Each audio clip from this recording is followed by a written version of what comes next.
అట్లాగే ఇంకొక మాట కూడా నేను అడుగుతా ఉన్నా అధ్యక్ష. ఎస్, రాహుల్ గాంధీ గారు ఒక నినాదం ఇచ్చారు అధ్యక్ష. జిత్నా ఆబాదీ ఉత్నా హక్, జిత్నీ భాగేదారీ ఉత్నీ హిస్సేదారీ.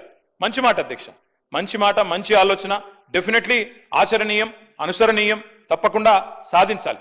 కానీ నేను అడుగుతా ఉన్నా అధ్యక్ష, రాహుల్ గాంధీ గారు ఇవాళ ఓట్ చోరీ గురించి దేశం అంతా మాట్లాడుతున్నారు. మరి 42% రిజర్వేషన్ విషయంలో ఇక్కడ జరిగిన ప్రయత్నాన్ని ఎందుకు వారు పార్లమెంట్లో లేవనెత్తలేరు? కాంగ్రెస్ పార్టీకి 100 మంది ఎంపీలు ఉన్నారు అక్కడ. మీరు ఎందుకు గట్టిగా పట్టుబడతలేరు? పార్లమెంట్లో 42% మీద అక్కడ కదా జరగాల్సింది చర్చ, అక్కడ కదా జరగాల్సింది రాజ్యాంగ సవరణ. అక్కడ చేయాల్సిన ప్రయత్నం చేయకుండా ఇక్కడ ఎంత చేస్తే కంఠశోష తప్ప ఏమొస్తుంది అధ్యక్ష?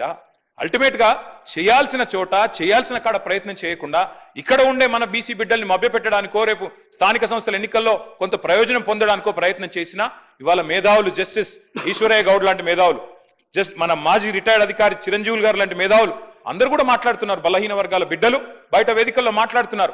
రాజ్యాంగ సవరణ చేయాలని చెప్పి కోరుతా ఉన్నారు.